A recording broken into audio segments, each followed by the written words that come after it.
First of all వీడియోలకు వెళ్ళకముందు నా నుండి చిన్న రిక్వెస్ట్ ఏంటంటే చూసిన ప్రతి ఒక్కరూ లైక్ చేసి మన ఛానల్ని ఖచ్చితంగా సబ్స్క్రైబ్ చేయండి భయ్య. ఎందుకంటే మన ఛానల్ రీచ్ అనేది చాలా అంటే చాలా డౌన్ అయిపోయింది. అండ్ మన సబ్స్క్రైబర్స్ పవర్ ఏంటో చూపించండి గైస్. ప్రతి ఒక్కరు కూడా లైక్ చేసి ఏదో ఒకటి కామెంట్ చేయండి గైస్. ఖచ్చితంగా కామెంట్ చేసినట్టయితే నాకు బూస్టప్గా ఉంటుంది ఇలాంటి వీడియోస్ చేయడానికి. మన సబ్స్క్రైబర్స్ పవర్ ఏంటో చూపించండి గైస్. అండ్ ఈ వీడియోకి మినిమం 300 లైక్స్ అయితే టార్గెట్ ఇస్తున్నాను. మీరు కంప్లీట్ చేస్తారని అనుకుంటున్నాను. మన సబ్స్క్రైబర్స్ పవర్ ఖచ్చితంగా చూపించండి గైస్. ఇక లేట్ చేయకుండా టాపిక్లోకి అయితే వెళ్ళిపోతాం. ప్రో కబడ్డీ సీజన్ 11 కోసం తెలుగు టైటన్స్ ఆక్షన్ స్ట్రాటజీ ఈ విధంగా ఉండే అవకాశాలు ఎక్కువగా కనిపిస్తున్నాయి friends. And Krishnakumar Hooda sir గారు అండ్ రమేష్ సార్ గారు ఇంకా మేనేజ్మెంట్స్ కూడా మనకి ఈ విధమైన మైండ్ సెట్తో వస్తే చాలా బెటర్. అండ్ మ్యాక్సిమం ఈ మైండ్ సెట్తోనే వచ్చే అవకాశాలు అయితే కనిపిస్తున్నాయి. అండ్ ప్రస్తుతం ఇప్పుడు రైడింగ్లో మనకి యువ ఆటగాళ్ళని ఖచ్చితంగా తీసుకోవాలి. అండ్ లైక్ చూసుకున్నట్టయితే నవీన్ కుమార్, ఆసు మాలిక్ అండ్ మనకి వినయ్ రిధు ఇలాంటి ప్లేయర్స్ని తీసుకునే అవకాశాలు అయితే ఎక్కువగా కనిపిస్తున్నాయి. ప్రజెంట్ ఇప్పుడు చూసుకున్నట్టయితే ప్రజెంట్ ఫామ్లో ఉండి ఆక్షన్లోకి వచ్చిన యంగ్స్టర్స్ని ఖచ్చితంగా మన తెలుగు టైటన్స్ టార్గెట్ పడుతుంది. అందులో ఎటువంటి డోకా లేదు. 100% అంటే 100% కూడా యంగ్ ప్లేయర్స్ మీద టార్గెట్ చేస్తుంది మన తెలుగు టైటన్స్.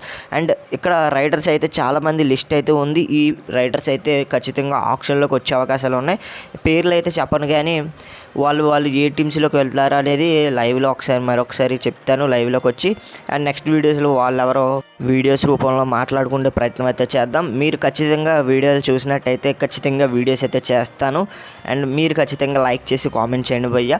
ఇంకా రైడింగ్లో ఈ విధమైన రైడింగ్ని తీసుకోవాలి. లైక్ నవీన్ కుమార్, ఆసు మాలిక్ ఇంకా మనకి నితిన్ ధన్కర్ లాంటి ప్లేయర్స్ని ఖచ్చితంగా ఆక్షన్లో తీసుకోవాలి. అండ్ ఆ విధమైన టీంని తీసుకుంటే తెలుగు టైటన్స్ అయితే రైడింగ్లో సెట్ అవుతుంది. ఇక డిఫెన్స్లో చూసుకున్నట్టయితే ఎటువంటి డోకా లేదు ఫ్రెండ్స్. ఫజల్ అట్రాచిలి లాంటి డిఫెండర్ ఖచ్చితంగా మన తెలుగు టైటన్స్కి అవసరం. ఎందుకంటే లీడర్ క్వాలిటీషిప్ ఉన్న డిఫెండర్ ఖచ్చితంగా అవసరం కాబట్టి. అండ్ సునీల్ అండ్ పర్మిస్ లాంటి జోడీని ఏ విధమైన జోడీని ఎతికితారో వెతకాలి ఖచ్చితంగా. అలాంటి జోడీని మనకి యువ ఆటగాళ్ళలో చూసి తెలుగు టైటన్స్ అయితే కొనుగోలు చేయాలి. అండ్ అలాంటి ప్లేయర్స్ అయితే యువ కబడ్డీ లీగ్లో కావచ్చు చాలా లీగ్స్లో మనకి కనిపిస్తున్నారు కాబట్టి వాళ్ళని తీసుకునే అవకాశాలు అయితే కనిపిస్తున్నాయి. మంచి ఎన్వైపీ ప్లేయర్స్ని ఇప్పటికే తెలుగు టైటన్స్ సైన్ చేసుకుంది. బట్ ఇంకా లిస్ట్ అయితే అనౌన్స్మెంట్ రాలేదు. ఆ అనౌన్స్మెంట్ వచ్చాక నేనైతే వీడియో అయితే చేస్తాను ఖచ్చితంగా. అండ్ ప్రస్తుతం ఇప్పుడు చూసుకున్నట్టయితే ఇప్పుడు ఆక్షన్లో యువ ఆటగాళ్ళ మీద ఎక్కువ ఫోకస్ పెట్టాలి మన తెలుగు టైటన్స్. అది కూడా రైడింగ్లో. డిఫెన్స్లో అడపదడప మనకి సీనియర్ ప్లేయర్స్ ఖచ్చితంగా కావాలి. ఎందుకంటే ఫీల్డ్ ట్యాకిల్స్ ఎక్కువగా పోకుండా ఉండాలంటే మనకైతే యువ ఆటగాళ్ళతో పాటు యంగ్స్టర్తో పాటుగా మనకి సీనియర్ ప్లేయర్స్ కూడా ఉండాలి. మరి మన తెలుగు టైటన్స్ ఆక్షన్ సైడ్ ఈ విధంగానే ఉండే అవకాశాలు అయితే ఎక్కువగా కనిపిస్తున్నాయి. మరి మీరు అనుకుంటున్నారు కింద కామెంట్ సెక్షన్లో తెలపండి గైస్. వీడియో నచ్చితే లైక్ చేయండి, షేర్ చేయండి. మన ఛానల్ని ఖచ్చితంగా సబ్స్క్రైబ్ చేసి పక్కన వచ్చిన బెల్ ఐకాన్ అయితే క్లిక్ చేయండి. మరొక ఇంట్రెస్ట్ వీడియోతో తర్వాత కలుద్దాం. నేను మీ KDP signing off. Bye friends, by.